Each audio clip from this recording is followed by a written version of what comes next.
Hello అండి, అందరికీ నమస్తే. వెల్కమ్ టు జానకమ్మ మాట ఛానల్. ఈరోజు మన ఛానల్లో సూపర్ టేస్టీగా ఉండి అలాగే నోట్లో వేసుకుంటే వెన్నలాగా కరిగిపోయే క్యారెట్ రవ్వ లడ్డు తయారు చేసి చూపించబోతున్నానండి. చాలా చాలా టేస్టీగా ఉంటాయి. చూసారా, ఎంతో కలర్ఫుల్గా, ఎంతో లుక్కీగా, అంతే జ్యూసీగా ఉంటాయి. తయారీ విధానం కూడా చాలా ఈజీ అనమాట. మరి తయారీ విధానం చూసేద్దామా?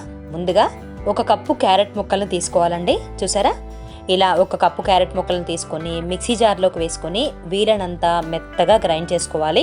ఇలా గ్రైండ్ చేసుకున్న క్యారెట్ మిశ్రమాన్ని పక్కన పెట్టేసుకోవాలి. తర్వాత పొయ్యి మీద ప్యాన్ పెట్టుకొని 4 టీ స్పూన్ల నెయ్యిని వేడి చేసుకొని డ్రై ఫ్రూట్స్ని వేయించుకోవాలండి. నేనైతే ఇలాగా జీడిపప్పు, బాదం, పిస్తా అలాగే కిస్మిస్ని కూడా తీసుకున్నాను. వీటిని చిన్న చిన్న ముక్కలుగా చేసుకొని చిన్న మంట మీద దోరగా వేయించుకొని పక్కకు తీసేసుకోవాలి. ఈ క్యారెట్ రవ్వ లడ్డూలోకి డ్రై ఫ్రూట్స్ ఎక్కువ ఉంటేనే బాగుంటాయండి. చక్కగా తినేటప్పుడు పంటికి తగులుతూ చాలా టేస్టీగా ఉంటాయి. ఇప్పుడు ఇదే నెయ్యిలోనికి గ్రైండ్ చేసి పెట్టుకున్న క్యారెట్ మిశ్రమాన్ని కూడా వేసుకొని చక్కగా దోరగా వేయించుకోవాలి. ఇలా దోరగా వేగిన తర్వాత 1 కప్పు బొంబాయి రవ్వను కూడా ఇందులో వేసుకొని ఈ రెండు బాగా కలిసేలాగా చిన్న మంట మీద కలుపుతూ ఉండాలి. వంట ఏమాత్రం కొంచెం పెద్దగా అయినా కానీ రెండు మాడిపోతాయండి. అలా మాడిపోతే టేస్ట్ అంతా కంప్లీట్గా మారిపోతుంది. చూసారా, ఈ రకంగా చక్కగా కలుపుకున్న తర్వాత మరొక 2 స్పూన్ల నెయ్యిని కూడా యాడ్ చేసుకొని మళ్ళీ ఒకసారి కలుపుకుందాము.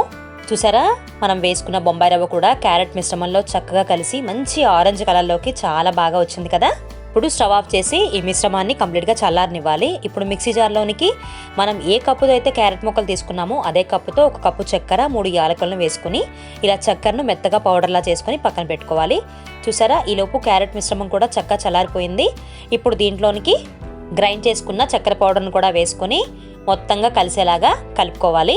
ఇలా మొత్తం మిక్స్ అయ్యేలాగా కలుపుకున్న తర్వాత వేయించుకున్న డ్రై ఫ్రూట్స్ని కూడా ఇందులో వేసేసుకొని మరొకసారి మొత్తంగా కలుపుకొని చక్కగా మీకు కావలసిన సైజులో లడ్డూల్లాగా చుట్టుకుంటే అంతేనండి, మన క్యారెట్ రవ్వ లడ్డూలు చాలా చక్కగా వచ్చేస్తాయి. చూస్తున్నారా, మనము ఈ లడ్డూలు చుట్టుకోవడానికి ఎటువంటి పాలు కానీ నీళ్లు కానీ ఏమీ యాడ్ చేయని అవసరం లేదండి. చాలా చక్కగా రవ్వ లడ్డూలు వస్తాయి.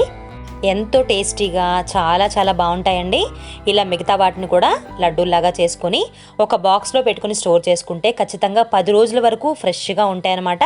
పిల్లలు కూడా చాలా చాలా ఇష్టంగా తింటారు. చూసారా, మరి ఈ క్యారెట్ రవ్వ లడ్డు తయారీ విధానం నచ్చితే గనక మీరు కూడా ఒకసారి ఇంట్లో ట్రై చేసేయండి. Thank you for watching.